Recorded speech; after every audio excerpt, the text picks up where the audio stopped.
Hello guys, welcome back to my channel easy mech concept. आज हम यहाँ पे देखेंगे कि effect of partial balancing of reciprocating part of two cylinder locomotives.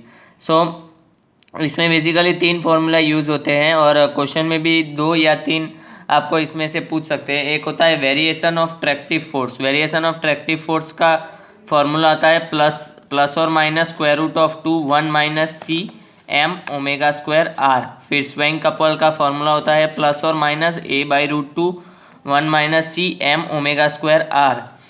फिर हैमर ब्लो का फॉर्मूला होता है बी ओमेगा स्क्वायर बी। अब ये सारे टर्म क्या है वो मैं आपको हम एग्जांपल सॉल्व करेंगे, वैसे वैसे मैं आपको बताता जाऊंगा कि क्या क्या होता है ये सारे terms.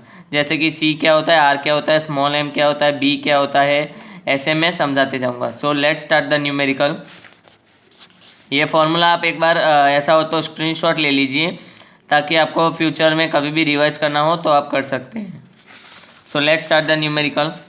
N inside cylinder locomotive has its cylinder centres lies 0.7 metre apart and has a stroke of 0.6 metre. The rotating mass per cylinder are equivalent to 150 kg. Rotating mass का वेट दिया हुआ है 150 kg at the crank pin पे and the reciprocating mass of the cylinder to 180 kg.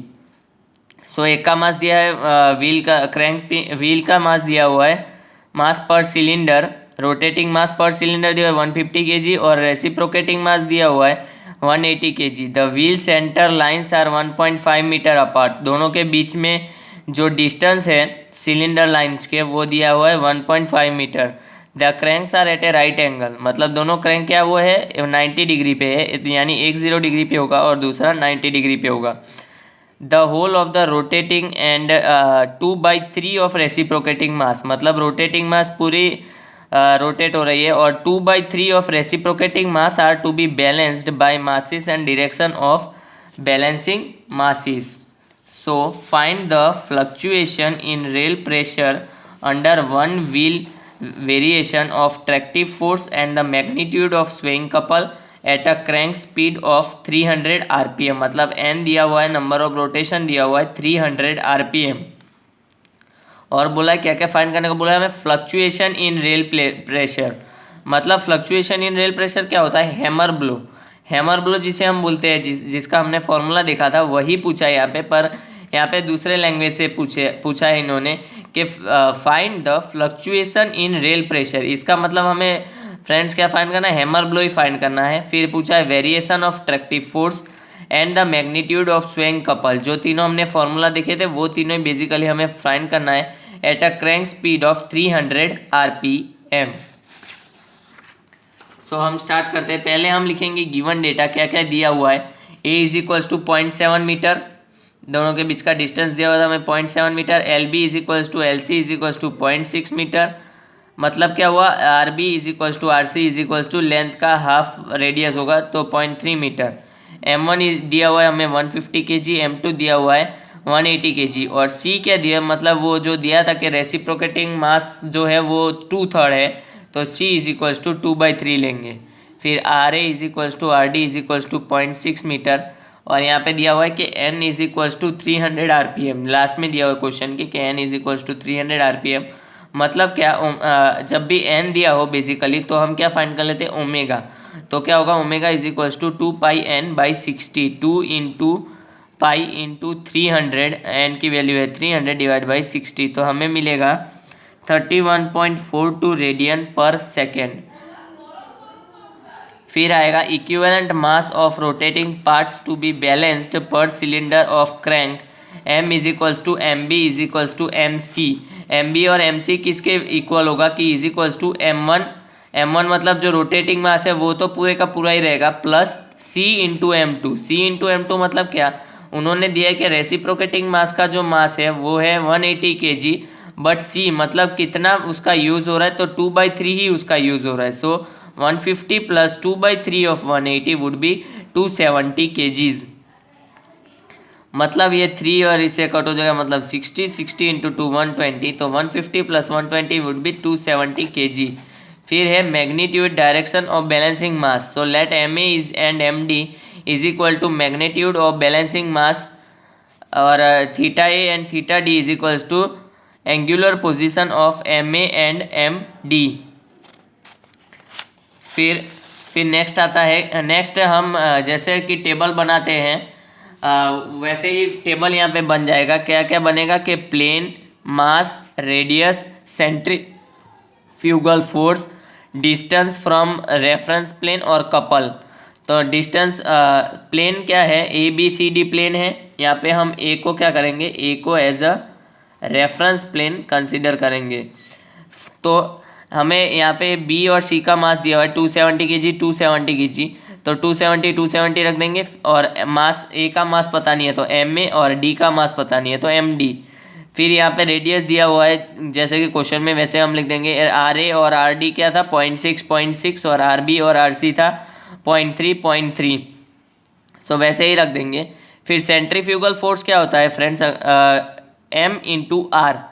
Ultimately centrifugal force होता है m into R, मतलब centrifugal force A के लिए क्या होगा 0.6 MA। फिर 273 इंटू 0.3 मतलब 81, 270 इंटू 0.3 वही होगा 81। फिर MD मतलब 0.6 into MD would be 0.6 MD। फिर आता है distance from reference plane.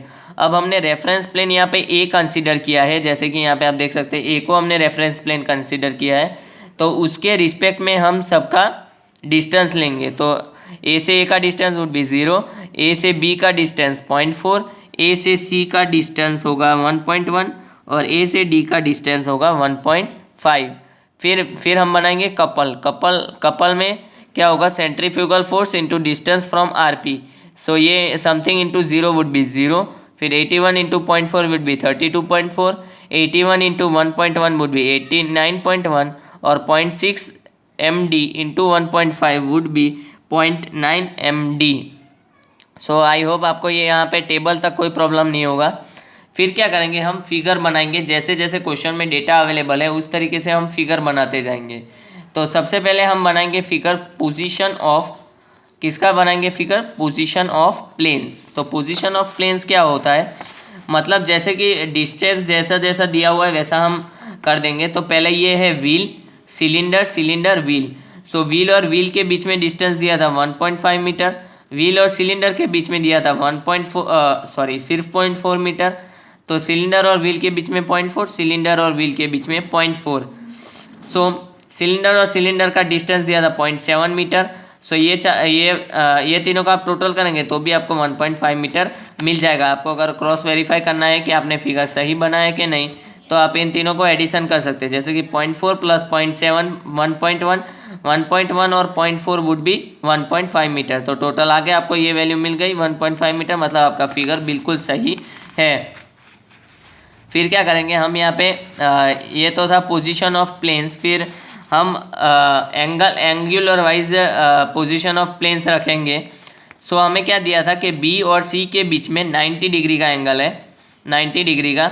So B बनाएंगे हम 270 kg और 0.3 उसकी लेंथ है। सिमिलरली हम बनाएंगे 270 kg इंटू ये 0.3 लेंथ है, मतलब ये दोनों की लेंथ सेम है और ये दोनों 90 डिग्री पे है एग्जैक्टली। तो इतना हम फिगर बना देंगे कि 90 डिग्री पे ये दोनों मास है, दोनों का लेंथ है 0.3। कुछ स्केल लेके आप इसको ड्रॉ कर सकते हैं। और उसका मास है 270 kg और 270 kg। फिर ये जो MD और MA है ये अभी हमें नहीं बनाना है, क्योंकि हमारे इसके लिए हमारे पास जो डेटा है वो फुल्ली अवेलेबल नहीं है क्वेश्चन में से। सो हम क्या करेंगे, हम इसको अभी वैसे का वैसा रख देंगे। इसलिए मैंने आपको यहाँ पे ब्लू पेन से बनाया ताकि आप डिफ्रेंशिएट कर सकें। सो हम सिर्फ ये दोनों बना देंगे फ़िलहाल के लिए, और MD और MA छोड़ देंगे, C और B बना देंगे और A और D हम बाद में बनाएंगे। सो यहाँ पे हम बनाएंगे पहले कपल पॉलीगॉन। कपल पॉलीगॉन कैसे बनाएंगे, आपने मेरे प्रीवियस वीडियो देखा होगा। तो कपल पॉलीगॉन हम कैसे बनाते हैं, ये वाला टेबल का यूज़ करके। इसमें हमें क्या पता नहीं है, सिर्फ MD पता नहीं है, और यहाँ पे फोर्स पॉलीगॉन, दो हमें पॉलीगॉन बनाने होते हैं। एक होता है कपल पॉलीगॉन और एक होता है सेंट्रीफ्यूगल फोर्स का पॉलीगॉन, फोर्स पॉलीगॉन जिसे हम कहते हैं। तो यहाँ पे फ्रेंड्स देखिए, तो आपको एम ए भी नहीं पता और एम डी भी नहीं पता, इसलिए आप ये पहले नहीं बना सकते। पहले हम बनाएंगे कपल पॉलीगॉन, क्योंकि कपल पॉलीगॉन में एक ही अननोन है एम डी, जो हम इजीली फाइंड कर सकते हैं। सो हम सबसे पहले बनाएंगे कपल पॉलीगॉन। कपल पॉलीगॉन हम बनाएंगे कैसे, तो सबसे पहले आपको दिया है 32.4 आप एक्स एक्सिस पे बना देंगे, यानी दिया हुआ है, यानी हमें फाइंड किया। फिर दिया है 89.1, कोई स्केल पे आप बना लीजिए, उसको एग्जैक्टली 90 डिग्री दोनों पे होना चाहिए। ये तो मैंने अभी रफ फिगर बनाया है इसलिए, वरना अगर आप इसको 90 डिग्री पे बनाएंगे तो ये बिल्कुल सीधी लाइन आएगी। सो बेस पे 32.4 और यहाँ पे 89.1। फिर क्या करेंगे, इस वाले एंड से इस वाले एंड को आप कनेक्ट कर देंगे, वो होगा 0.9 MA। तो 0.9 MA फिर आएगा कि कपल पॉलीगॉन, नीचे लिख देना कि फिगर ये कौन सा है कपल पॉलीगॉन का। तो क्या आएगा 0.9 MD, मतलब 0.9 MD ये जो वैल्यू है ये 0.9 MD। सो 0.9 MD की वैल्यू क्या होगी, is equals to vector C dash O dash, मतलब ये C डैश O डैश की जितनी लेंथ होगी उतना ये होगा 0.9 MD। So MD is equals to 105 kg, यहाँ पे आपकी वैल्यू आ जाएगी। इसको आप जैसे ही MD की वैल्यू है आप इसको एरो करके आंसर लिख दीजिए, ताकि एग्जामिनर को पता चले कि आपने यहाँ पे फाइंड किया है जो क्वेश्चन में पूछा था उन्होंने वो। फिर क्या बनाएंगे हम, फोर्स पॉलीगॉन। फोर्स पॉलीगॉन में क्या था 81, ये एक्स एक्सिस पे आप 81 बना देंगे। फिर ये वाला भी 81 बना देंगे, क्योंकि B से C तक का जो पॉइंट था उसकी लेंथ थी फोर्स पे 81 न्यूटन। फिर ये वाला पॉइंट कैसे बनाएंगे आप, एंगल दिए 0.6 MD। 0.6 MD मतलब क्या, 0.6 आप कहाँ से लेंगे, 0.6 MD है, तो MD की वैल्यू यहाँ से रख के आप ये वाला लेंथ फाइंड कर लेंगे और इधर रख लेंगे। फिर क्या करेंगे जी, ये वाला पॉइंट और फाइनल पॉइंट और इनिशियल पॉइंट को कनेक्ट कर देंगे, वो होगा 0.6 MA। अगर आपको कपल पॉलीगॉन नहीं समझ आया हो तो आप मेरे प्रीवियस वीडियो को देख सकते हैं, balancing of reciprocating mass in different planes वाला, तो उसमें आपको क्लियरली समझ आ जाएगा कि कैसे एंगल लेना है और कहाँ से क्या फाइंड करना है। ओके, सो ये 0.6 MA, तो 0.6 MA, तो यहाँ पे सबसे पहले क्या निकाल लिया कि फिगर बी में हम क्या बनाएंगे, OD बनाएंगे। फिगर में OD बनाएंगे, मतलब ये वाला बी फिगर की बात कर रहे हैं। फिगर में पहले हम OD बनाएंगे, ये वाला पॉइंट कैसे बनाएंगे, तो पैरेलल टू CD, मतलब फिगर बी में हम CD बनाएंगे C डैश O डैश के पैरेलल, मतलब यहाँ से हम C डैश O डैश की पैरेलल लाइन लेंगे और उसके थ्रू हम यहाँ पे CD बना देंगे सेकेंड वाले फिगर पे। तो by measurement theta D is equals to 250 degree, तो वहाँ से फिर हम मेज़र करेंगे तो वो आ जाएगा theta D is equals to 250 degree. Then next क्या फाइंड करेंगे हम, हमारे पास है कि 0.6 MA को हम वेक्टर D0 के इक्वल कर देंगे, तो MA is equals to vector D0 के आपके जो लेंथ आई डिवाइड बाई 0.6, मतलब 105 kg आएगा आपके यहाँ पे आंसर। आप ये खुद से सॉल्व करके देख लीजिएगा ताकि आपको कोई डाउट ना रहे। फिर draw OA in figure B parallel to vector DO, तो थीटा A मिलेगा आपको 200 डिग्री। फिर balancing each mass is equals to 105 kg। Balancing mass for the rotating mass, जो वहाँ पे कैपिटल B स्मॉल b दिया हुआ था उसके लिए हम वैल्यू फाइंड करेंगे यहाँ पे, तो small b is equals to M1 into M into 105, so 150 divided by 270 into 105 is equals to 58.3 kg। Similarly balancing for reciprocating mass, मतलब कैपिटल B की वैल्यू हम फाइंड करेंगे C into M2 by M into 105 is equals to C की value है 2/3, M2 by M 180/270 into 105 would be 46.6 kg। अब हम finally क्या find करेंगे, फाइनली हम ये फाइंड करेंगे कि वेरिएशन ऑफ ट्रैक्टिव फोर्स कितना है, स्विंग कपल कितना है और हैमर ब्लो कितना है। तो हैमर ब्लो की वैल्यू हमें एज पर हमने फॉर्मूला देखी थी B ω² B होता है, तो B हमने यहाँ पे फाइंड किया 46.6 इंटू ओमेगा हमने फाइंड किया था, n की वैल्यू दी हुई थी उससे, तो 31.42 का whole square into small b की वैल्यू 0.6, जो हमने फाइंड किया, तो आंसर आएगा 27602। तो इसको आप एरो करके आंसर लिख दीजिए। फिर है variation of tractive force. Variation of tractive force क्या आता है, प्लस और minus square root of 2 1 minus C M omega square R. तो प्लस और minus root 2 1 minus 2/3 into M2 के जगह आएगा 180, ओमेगा के जगह आएगा 31.42 होल स्क्वायर इंटू 0.3। तो आपका आंसर आएगा 25127 न्यूटन। ये आपका आंसर आ जाएगा वेरिएशन ऑफ ट्रैक्टिव फोर्स का। फिर लास्ट हम क्या फाइंड करेंगे, लास्ट हम फाइंड करेंगे स्वेइंग कपल क्या होता है। तो A/√2 1 minus C into M2 into omega square R is equals to 0.7 1 minus 2/3 1 minus C के जगह 1 माइनस 2/3 इंटू M2 के जगह 180, ओमेगा के जगह 31.42 का होल स्क्वायर इंटू 0.3, ये है यूनिट न्यूटन मीटर। तो फाइनली हमें मिलेगा स्वेइंग कपल। स्वेइंग कपल मतलब कपल की यूनिट होती है न्यूटन मीटर। सो कपल फाइनली मिलेगा हमें 8797 न्यूटन मीटर। ये होगा हमारा final answer. So I hope आपको ये वीडियो अच्छा लगा हो और आपको ये टॉपिक बिल्कुल अच्छे से समझ आ गया होगा। So thank you so much for watching this video. और अगर आपने अभी तक मेरे चैनल को सब्सक्राइब नहीं किया है तो बेल आइकन को दबा दीजिए ताकि आपको रेगुलर नोटिफिकेशन और अपडेट मिलती रहे। Thank you so much.